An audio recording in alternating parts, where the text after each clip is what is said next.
You're listening to the Public Health Entrepreneurs Podcast with your host, Dr. Charlotte Huntley. Greetings, everyone, and thank you for joining me on this episode. On this podcast, we explore topics of interest for public health professionals who are at this intersection of public health and entrepreneurship. I'm your host, I'm Dr. Charlotte Huntley, and I'm excited that you've decided to join me on this episode. I'm a public health entrepreneur with well over 20 years of experience in public health and in healthcare, and I've supported many entrepreneurs along the way. I've also been a podcaster since 2017. Now, today's topic on this episode, we're going to share about, I think, two common confusions of fear. And I think it's really going to be important for anyone at the beginning of entrepreneurship, beginning of this journey, or especially valuable for you if you already established and moving along, leveling up your business. So I think essentially a little something for all of the entrepreneurs listening to this episode.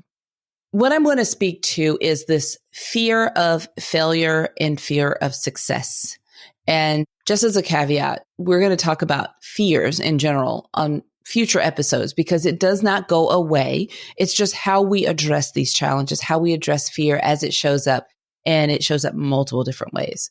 But I specifically want to just focus in on the fear of failure and the fear of success and maybe talk about some of the ways they're different and how they're very similar.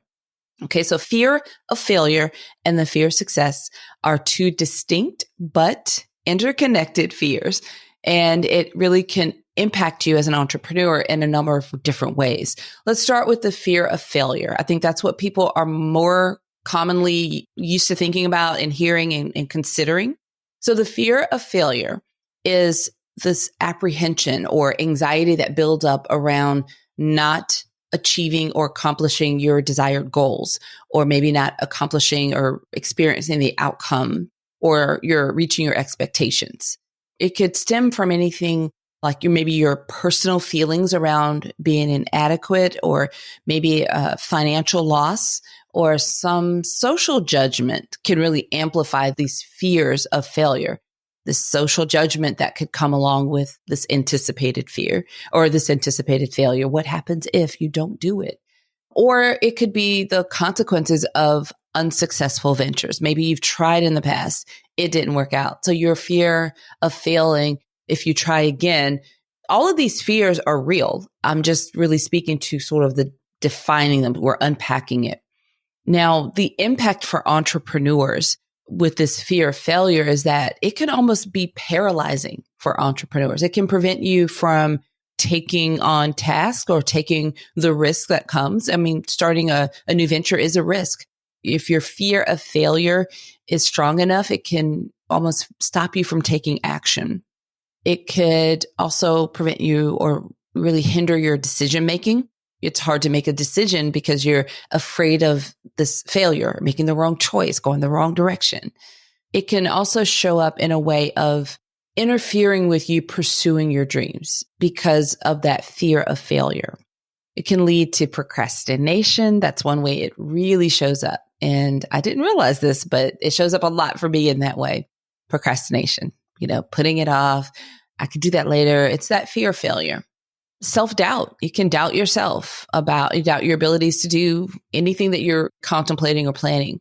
It could be about avoiding challenges. As an entrepreneur, your fear of failure can interfere and prevent you from addressing challenges. And ultimately, it can hinder the growth of your business or whatever the innovation that you are looking to act upon.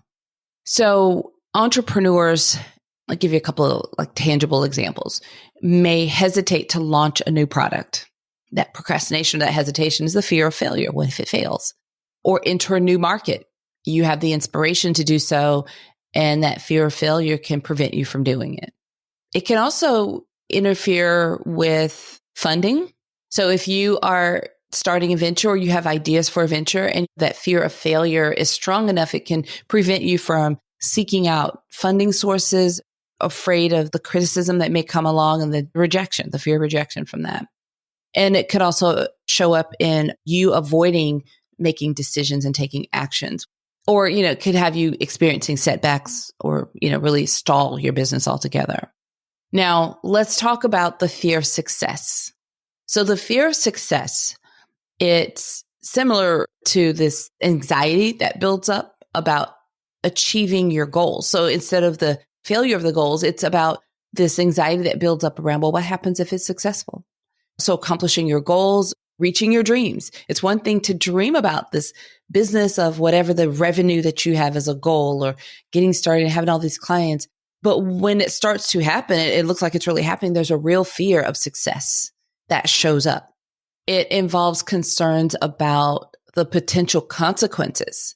So when all of this happens and you get the success, then there's this real fear of the consequences that come with that, which is the responsibilities and the changes that come with your success, like higher expectations and increased pressure. Some of you may have this perception of loss of freedom. If your business is really successful, you have this big team, you no longer have this freedom, which is not true, but it's a fear of success. The impact that this fear of success can have on entrepreneurs, it really can manifest in these self-sabotaging behaviors. We hear this a lot, but really thinking about or diving into, I'm not sure if you really consider this, but it happens a lot. So the years that I spent in coaching my clients in business, I see it. I think your coach sees it first. My coach would see that in my small group that I'm in. So these self-sabotaging behaviors, imposter syndrome is another way that it can show up. Talking about now this fear of success, it can have you be reluctant to fully commit to pursuing your ambitious goals because, well, what happens if it really happens? If I really make that? Let's say, for example, you have this desire to start your business. You want your business to reach $100,000 in revenue because everyone has this big milestone when you start your business to get to $100,000 in revenue for the business. Well, there could be this real fear of what happens when this business hits that mark, because then, of course, you validate a lot of things and then you start leveling up beyond that. Or maybe it's the $1 million mark and maybe you're in multiple six figures and you're getting closer to that $1 million mark. And then that becomes, there's a whole lot of self-sabotaging behaviors that can kind of show up and have you shying away from the actions that you need to take or fully committing to those actions that you need to take to pursue that really ambitious goal. This is a very real fear, this fear of success. Entrepreneurs sometimes are unconsciously undermining their own success. I should say we, not talking like it doesn't happen to me, but we as entrepreneurs, we can do that. We can be really good at doing that, downplaying our achievements, avoiding opportunities out of fear of the unknown or our perceived burdens of success. And I say perceived burdens of success, like I mentioned a little earlier, this feeling that, oh, if my business grows this big, then I'll lose my freedom. That's a perception because how you structure your business, as your business grows, you can have even more freedom. So sometimes it's these perceptions we have around what success looks like, and we get to struggling with these feelings as we get closer to that. Let me try to give you a few examples. So fear of additional responsibilities or scrutiny and pressure from achieving success. And believe it or not, that's real. Some people will not like it when you actually start to accomplish and achieve a different level of success.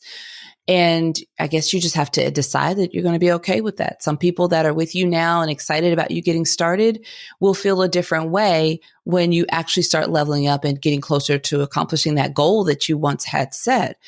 And that's their issue around your success. That's not a reflection of you. So that's a whole different topic for another day. But this is a real thing. Some people will not be excited and celebrate your levels of success as you accomplish and you realize this different level of growth with your business. And you just have to kind of address it in the sense of knowing that this could happen and being okay with that because you're on a mission to succeed and to keep moving forward and to press through this. Don't allow these self-sabotaging behaviors make you shy back and hold back to stay in a comfort zone when you're called to reach that big goal that you set out to accomplish, because that represents, and this is personal spin on this, it represents a greater impact that you're able to have in the communities that you serve. So I'm going to keep pressing forward. And even if it feels awkward and weird because of these feelings I have about achieving and success, I encourage you to continue to press forward because that greater impact and that greater reward is worth it. That's what you set out to do all along. So just be aware of these is probably the first step. And then that encouragement to keep pressing through is what I also add in there for you.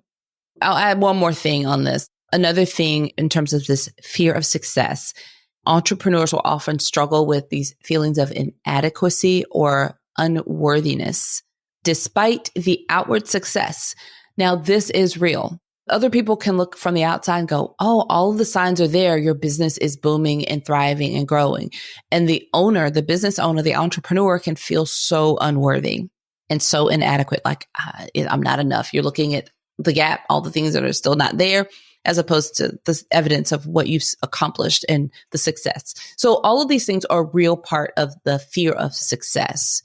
Now, while the fear of failure and the fear of success may seem contradictory or different, it often coexists in the minds of entrepreneurs. So yeah, one more thing to wrap your brain around is that it creates this complex interplay because you can have emotions and motivations all over the place when you're wrestling with the fear of failure and the fear of success, but it can happen at the same time.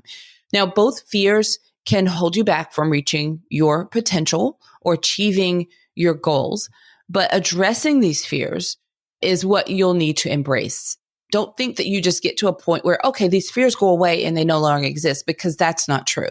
You just get better at identifying them and addressing them. That's what I really want you to take away here. So it includes or requires some self-awareness, being able to identify and be aware of where these shifts are is really important. And resilience, just decide you're going to be resilient. And I guess adding to that, being willing to confront these challenges and these limiting beliefs and behaviors as they arise. So being kind of both willing to be aware and then also addressing them. Now, through introspection, and you're really the only one that can identify these, and you have to decide to do something about it, but you can start to shift these mindset shifts that people always talk about. That's what we're discussing. It's really about your beliefs, about your ability to do your job, to your role as an entrepreneur, to accomplish and to achieve.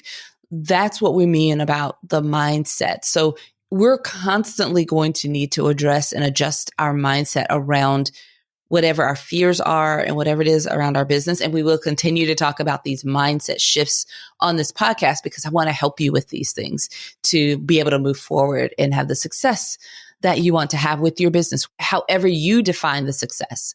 So it just involves some introspection, proactive steps to help manage, address and manage these fears. Remember, you're not eliminating things altogether. You can begin to build your confidence and courage, the amount of confidence and courage that you need to be able to address these challenges and to move forward and to continue this journey effectively and efficiently. All right. Now, as we wrap up this episode, I would like to ask you to help me and help us spread the word about this podcast. I'm really enjoying these episodes and sharing with you, and I'm getting really excited about the upcoming topics and the direction that we're moving with this podcast show. So please help us by sharing this podcast with your network. So we're going to suggest 3 ways. It's not the only 3 ways, but I like to make suggestions. You can easily share, if you're listening in a podcast app right now, share this episode by using the app itself to share the episode to your network and friends. You can simply share our website to a friend. Our website is publichealthentrepreneurs.com, and that's entrepreneurs with an S. So publichealthentrepreneurs.com. You can share that website with a friend. And also another way that you can help us spread the word is by leaving a favorable review in Apple Podcasts. That's my most exciting way. And it's a great way for us to help get this podcast off the ground and help other people who discover it in the app decide to take a listen and check out some of the episodes. You know how it is when we see favorable reviews of anything. It helps us in making a decision to purchase or to participate. So those are some of the ways that you can help us spread the word about this podcast. Whichever option you choose, I really appreciate you. I thank you for helping us to share this as a resource that I continue to make freely available. All right, everyone. Until next time, have a fantastic rest of your day. Thank you for listening. Visit publichealthentrepreneurs.com to learn more.